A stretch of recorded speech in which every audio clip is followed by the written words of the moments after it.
আসসালামু আলাইকুম। আপনারা সবাই কেমন আছেন? আজকে আমি আপনাদের সঙ্গে গরুর মাংস রান্না শেয়ার করব। এই মাংসটি রান্নার জন্য প্রথমেই আমি নিয়ে নিয়েছি 2 কেজি পরিমাণ গরুর মাংস। মাংসগুলো ধুয়ে পরিষ্কার করে যে কড়াইতে রান্না করব ওই কড়াইয়ের মধ্যে নিয়ে নিচ্ছি। এখানে আমি 3 কাপ পেঁয়াজ কুচি দিয়ে দিয়েছি। এর মধ্যে একে একে সব মশলা দিয়ে দিচ্ছি। দিয়ে দিলাম আদা বাটা 3 টেবিল চামচ।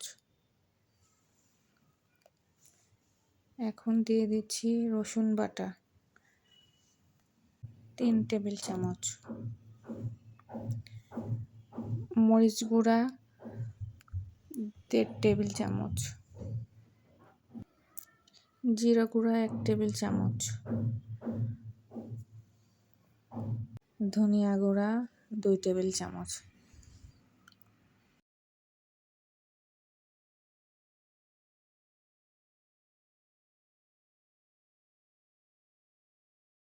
গরম মশলা গুঁড়া 2 চা চামচ পরিমাণ,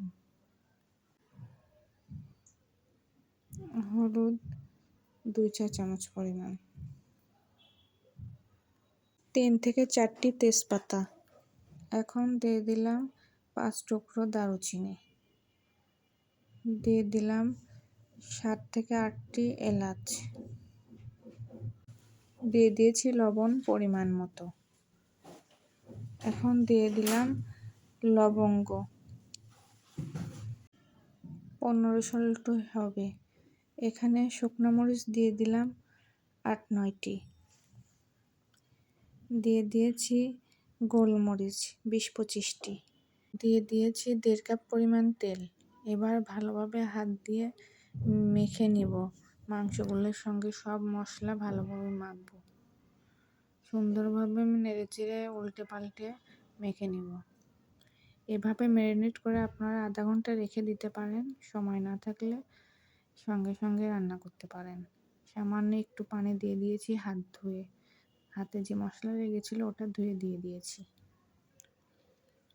এখন দিয়ে দিয়েছি 7টি কাঁচামরিচ, আস্ত কাঁচামরিচ। এবার চুলাটি অন করে আমি মাংস রান্না করতে শুরু করব। আমি ম্যারিনেট করে রেখে দিইনি, আপনারা চাইলে রেখে দিতে পারেন। আমার সময় ছিল না, এর জন্য আমি সঙ্গে সঙ্গে রান্না করে নিচ্ছি। ঢাকনা দিয়ে ঢেকে কিছুক্ষণ জাল করেছি। এখন মাংস থেকে পানি বের হতে শুরু করেছে। আমি সুন্দরভাবে মাংসগুলো নেড়ে চেড়ে উল্টে পাল্টে কষিয়ে নিব। ঢেকে দিব, আবার নাড়াচাড়া করব। এভাবে মাংসটি সুন্দরভাবে কষিয়ে নিব। এভাবে কষাতে কষাতে যখন পানি শুকিয়ে আসবে, মাংস থেকে তেল ছেড়ে দিবে, তখন আমার মাংসটি কষানো শেষ হবে। তেল বের হওয়ার পরও আমি কিছুক্ষণ ভালোভাবে নেড়ে চেড়ে আরেকটু কষিয়ে নেব। এখন আমি এটি প্রেসার কুকারের মধ্যে সিদ্ধ করে নেব। আপনারা চাইলে কড়াইয়ের মধ্যে পানি দিয়ে রান্না করতে পারেন। আমি প্রেসার কুকারের মধ্যে সেদ্ধ করে নেব। এর জন্য প্রেসার কুকারে দিয়ে কিছুটা পরিমাণ পানি দিয়েছি সেদ্ধ হওয়ার জন্য। এখন এর মধ্যে দিয়ে দিচ্ছি 2 টেবিল চামচ পরিমাণ গুঁড়া দুধ। গুঁড়া দুধ দিয়ে ভালোভাবে নেড়েচেড়ে মিশিয়ে নিব মাংসের সঙ্গে।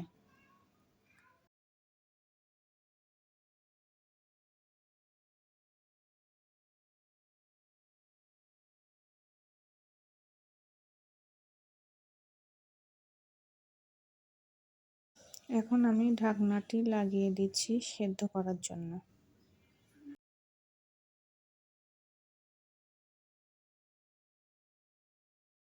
আমার মাংসগুলো সেদ্ধ হয়ে গিয়েছে। এবার এগুলো আমি কড়াইয়ের মধ্যে নিয়ে নিয়েছি। আমি যেহেতু মাংসের মধ্যে আলু দিব, এই পর্যায়ে আলুগুলো দিয়ে কিছুক্ষণ নেড়েচেড়ে কষিয়ে নেবেন। আমার মাংসগুলো সেদ্ধ বেশি হয়েছিল, এজন্য আমি আলুগুলো প্রেসার কুকারে একটু সেদ্ধ করে নিয়েছি, সামান্য একটু। তারপরে আলুগুলা ঢেলে আমি মাংসের সঙ্গে মিশিয়ে নিচ্ছি। আলুগুলো মাংসের সঙ্গে নেড়েচেড়ে কিছুক্ষণ জাল করে নেব। এরপর পরিমাণ মতো ঝোলের পানি দিয়ে দিব। আপনারা আপনাদের পছন্দ মতো ঝোলের পানি দিয়ে দিবেন। আপনারা আপনাদের পছন্দ মতো ঝোলটা কম বেশি রাখতে পারেন। আমার মাংস রান্নাটা প্রায় শেষের দিকে।